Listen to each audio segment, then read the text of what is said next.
Standing at your front door, you watch another police car roll by, the third one today.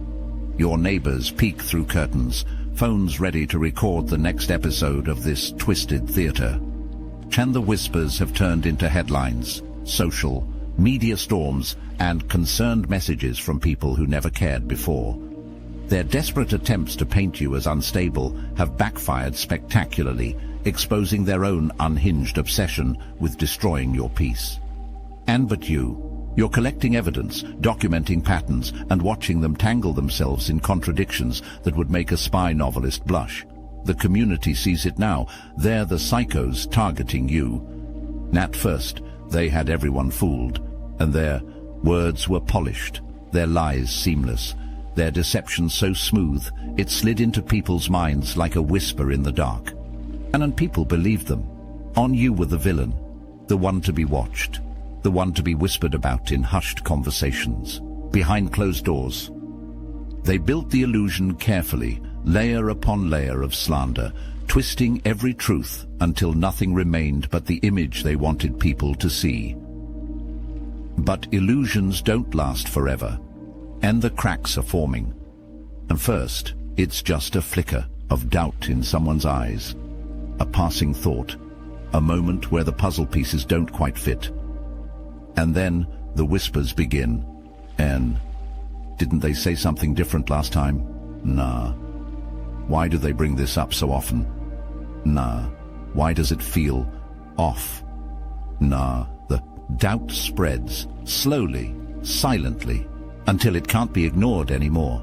They tried to destroy you, but something strange happened instead. They exposed themselves. Every lie they told, every carefully woven deception, it wasn't destroying your name, it was unraveling theirs. The ones who once whispered behind your back now whisper about them. Man, they seem obsessed.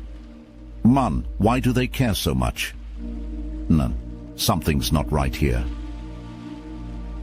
The weight of their own words is starting to crush them. None. They don't even see it yet. But the community does. And the moment they realize it, there's no turning back. And you didn't ask for this. And you never invited them into your life, never gave them a reason to latch onto you like this. But here they are. And everywhere you turn, their voice lingers. Every conversation, every side-eye glance, every whispered remark in rooms you're not even in. And your name is on their lips like a prayer, like an obsession. And now, people are noticing. And at first, it was easy to ignore. A comment here, a jab there. Just another bitter person with too much time and not enough self-awareness. But then, it didn't stop. Someone mentions a new opportunity. They turn the conversation to you. A random joke. Somehow it circles back to you. And even when the topic has nothing to do with you, they find a way. It's unsettling. And why do they care so much? It's a question spoken in hushed tones, exchanged in private messages, whispered in places they can't hear, and because this isn't normal. People see the way their face changes when you're brought up, the way their tone sharpens, their energy shifts, and this isn't anger, it's something worse, fixation, and the thought of you consumes them, and they watch your moves, analyze your words, pick apart every action, desperate to find something, anything, that can justify their obsession. And they need you to be the villain, and they need a reason for their relentless pursuit. But here's the problem. You don't even acknowledge them, and you live, you move, you rise, unbothered. And that drives them insane. And they can't understand how you aren't reacting, how you aren't crumbling under the weight of their words, how you refuse to play their game, and so they double down. And they talk about you more, and spin new stories, and reach for anything that will make them feel in control again. And you aren't there. None, you don't need to be. The scene unfolds without your presence, yet somehow you still dominate the room. A casual gathering, a social event, laughter ripples through the air, conversations flow effortlessly, and for once, your name isn't part of the discussion. And until they bring you up, they can't help themselves. It's like an itch they can't scratch, a compulsion they can't control. They slip your name into the conversation like a poisoned dart, waiting for the usual reactions, nods of agreement, shared glances, validation. But this time, something is different. The usual chorus of support doesn't come. The air shifts, an awkward silence. Someone clears their throat. Another takes a sip of their drink, eyes suddenly more interested in the bottom of their glass than the words being spoken. In a forced chuckle, a glance exchanged between two people who once hung on to their every accusation. And then it happens. A voice, sharp and tired. You're still talking about that? It's been months. The words hit harder than they should. A statement so simple, so casual, but it lands like a slap to the face. They freeze. The realization creeps in slow, like a chill down their spine. This isn't just any moment. This is the moment. The moment they realize they've pushed too far, that they've talked too much, that the very people who once nodded along are now shifting in discomfort, their patience worn thin, and because what started as gossip has turned into something else. An obsession, a grudge that no longer makes sense. You should be old news by now. If their accusations were true, people would have moved accordingly. You would have been cast out, forgotten, swallowed by the weight of their stories. But instead, you're still here, untouched, unaffected, and the longer they keep talking, the more ridiculous they sound. They thought they could control the story. Twist reality, spin the narrative, convince the world that you were the unstable one. And for a while, it worked. They whispered in the right ears, planted seeds of doubt, painted you as someone dangerous, irrational, untrustworthy. They built their empire of lies brick by brick, convinced that no one would ever see the cracks. But now, the walls are closing. The weight of their deception is pressing down on them, suffocating, relentless. And you don't have to do anything. You don't have to fight, argue, prove yourself, or defend your name. The truth is handling it for you. Because people are watching them now, and their agitation, their paranoia, their erratic shifts in behavior. Their once polished words are beginning to slip. They speak too fast, contradict themselves, stumble over details they should have memorized by now. Their own web is ensnaring them. And the irony, the one who called you unstable is now the one losing control. And the stress is eating them alive. They're not sleeping well. You can see it in the way their eyes darken, in the way their once pristine appearance starts to crack. And they're restless, constantly checking, constantly watching you, because deep down they know, it's unraveling. And they know people aren't believing them anymore. And they feel the judgment in every pause, every unspoken thought hanging in the air when they enter a room. People used to hang on to their every word, but now they exchange glances when they speak, and now their name is the one being whispered about. And they don't seem okay, and they're acting weird lately. And why are they so obsessed? And they lashed out first, and they tried to break you, tried to smear your name, tried to turn everyone against you. It doesn't happen overnight. There's no big argument, no public fallout, no dramatic confrontation. Just silence. At first, they don't even notice it. They still run their mouth, still bring up your name every chance they get, still reach out to the same people who once eagerly nodded along, adding their own whispers to the narrative. But something is off. The replies are slower now, shorter, and the usual validation is missing. Their words don't hit the same anymore, not because they've stopped trying, but because people have stopped caring. And you feel it too. The energy has shifted. Where there was once tension, there is now indifference. And nothing kills a manipulator faster than being ignored. They send messages, long-winded, desperate attempts to keep the story alive. No response, and they call once, twice, 3 times, and straight to voicemail, and their audience is slipping away, one person at a time. And at first, they convince themselves it's nothing, and they're just busy. Man, they'll come around. They just need time to see that I was right. But then the realization sets in. The quiet withdrawal isn't temporary, and it's permanent. People have checked out, and no more late-night gossip, no more hushed conversations about you, no more tell-me-everything reactions when they drop your name into a conversation. And then instead, polite nods, forced smiles, quick subject changes, and people used to hang on to their words. And now, they change the topic the moment they start talking. Anyway, how's work? None. Did you see the game last night? None. Oh yeah, I heard about that. So what's new with you? None. Subtle, clean, but unmistakable. And then they're done giving them attention, and then the silence, and it's louder than any confrontation ever could be. And because they can fight back against arguments, they can double down when someone challenges them. They can manipulate, twist, and distort when people engage. But silence, and silence is rejection. And rejection? That's the one thing they can't handle. And they start scrambling, trying to find new ways to stay relevant, new people to spread their lies to. But it's too late. The game is over. No one is listening. And that destroys them. Hello, chosen one. Look at your life. Now look at ours. Back at your life. Now back at ours. Sadly, you're not in the Obsidian inner order, but you could be.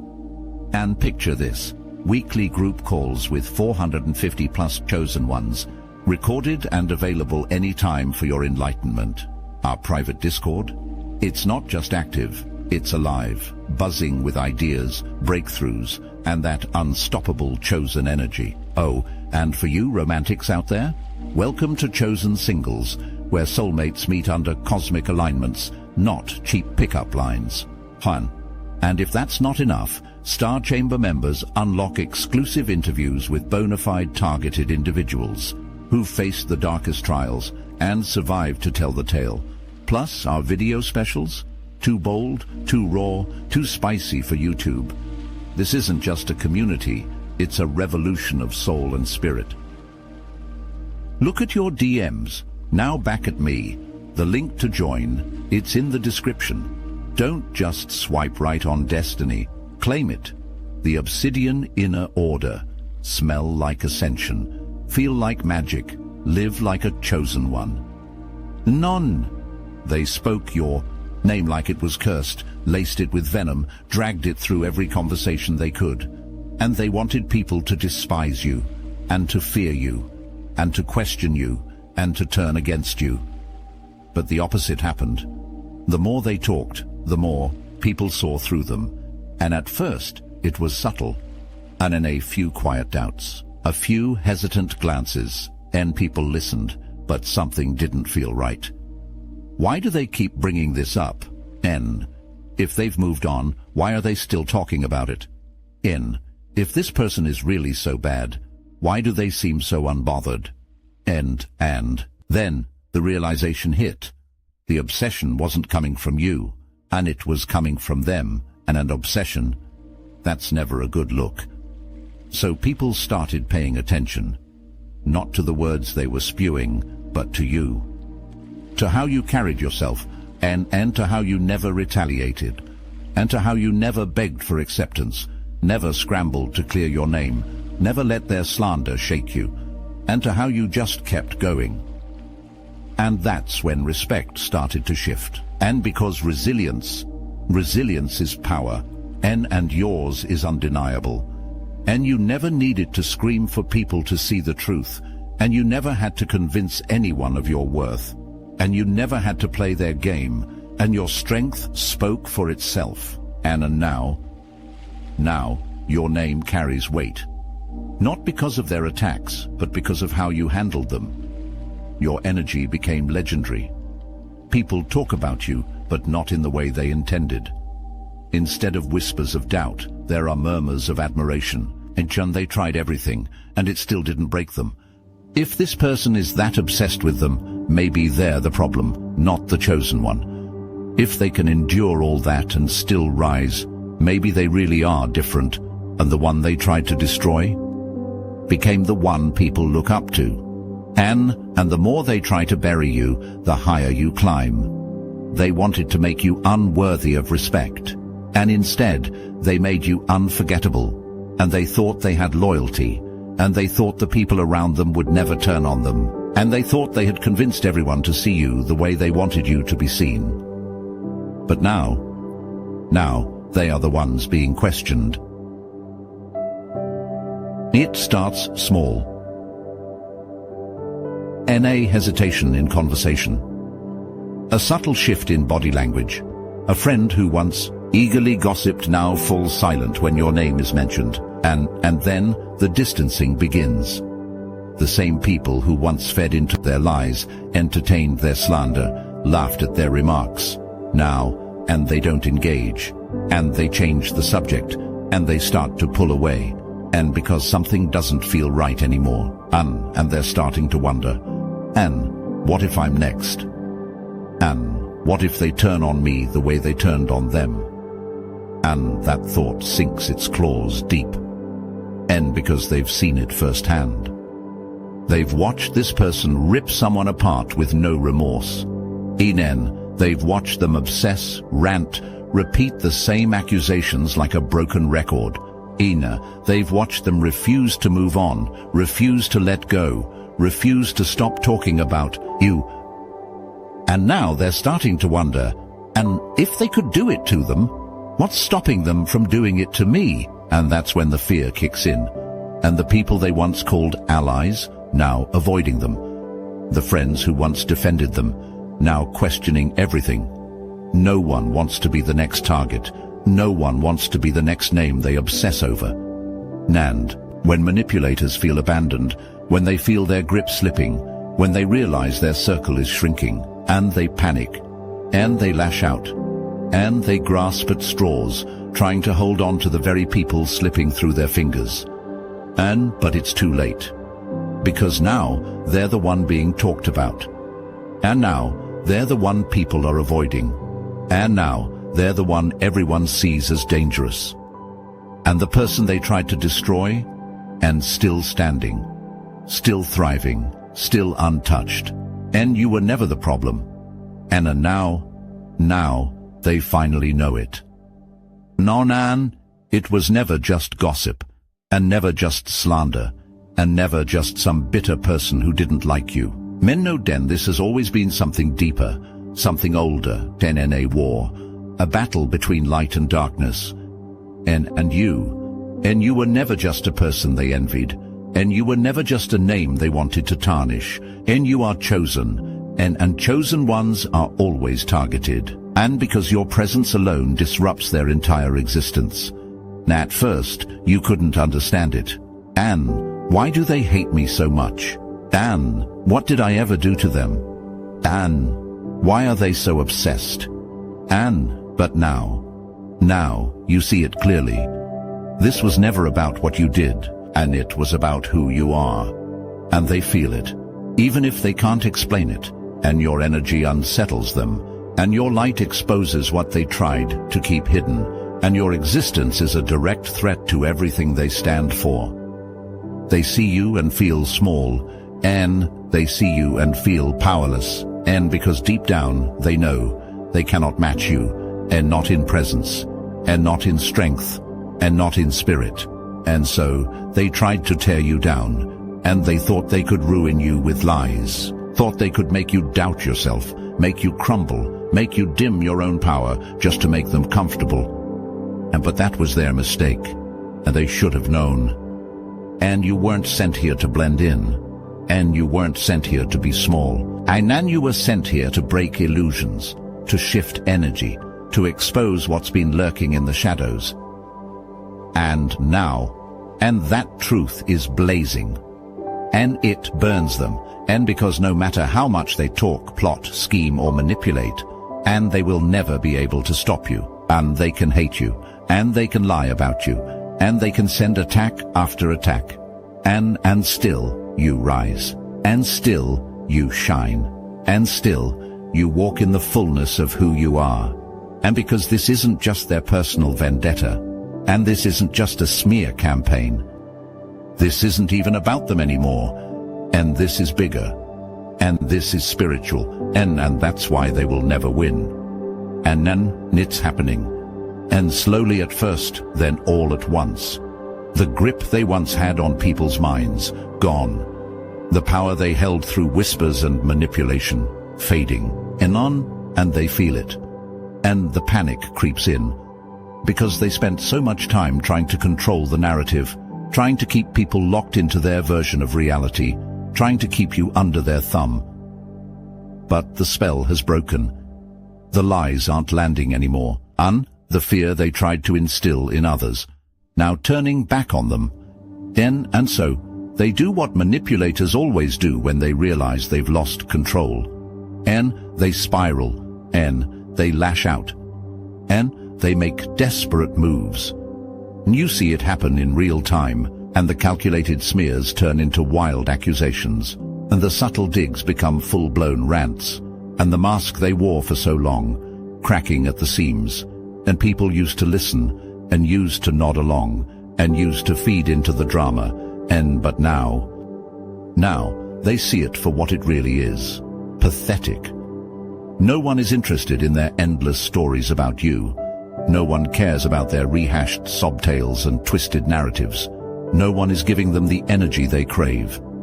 And that drives them mad. Now they try one last time, and one last attempt to regain control. And they fabricate bigger lies, and more elaborate stories, and more outrageous claims, and anything to get attention back on you. But the reaction, and nothing, and blank stares, and awkward silences, and conversations shifting without them. They scream into the void, but the void does not answer. Because their influence, dead. No one believes them. No one engages. No one cares. They thought they could control the game forever. They thought they could keep people in their grip indefinitely. But the moment they lost their audience, they lost everything. And now they're left with nothing. Nothing but the weight of their own lies. Nothing but the reality they tried to run from. Nothing but the shame of knowing they did this to themselves. And you stand exactly where you were before. None touched, and unbothered. None shaken, and because their downfall was never in your hands, and it was in theirs. They thought they were pulling the strings, but in the end, they tangled themselves in their own web, and now they have to live in it, alone. At first, they resist it. They refuse to believe that it's over, that no one listens, that no one cares, that all their efforts to destroy you, all their schemes, all their manipulations, all their lies, have only led them here, and to this moment, and to isolation. And it didn't happen suddenly. It happened piece by piece. One by one, people walked away. And one by one, doors shut in their face. And one by one, they became the very thing they tried to make you, forgotten. They reach out, but no one picks up. And they vent online, but no one responds. And they try one last smear, one last desperate attempt to make people care again. But silence greets them like a ghost. And now they disappear, and delete their social media, and deactivate their accounts. And some move to another city, convinced they can escape the consequences of what they did. But no matter where they go, the truth follows. And because the problem was never the location, and the problem was them. They burned every bridge, and destroyed every relationship. And they thought they were in control. But in the end, And they were just playing a game that no one else wanted to play anymore. And now, and they're left with only themselves, and alone, and suffocating under the weight of their own choices, and sitting in the very darkness they tried to drag you into. And they wanted to see you broken, and they wanted to see you isolated, but instead, and they did it to themselves, and you continue rising, and unshaken, and untouched, none bothered. And because this was never your battle to fight, they destroyed themselves trying to destroy you. And now, all they can do is watch from the shadows as you keep ascending. Still chosen, and still favored, and still untouchable, and they will never, ever recover from that.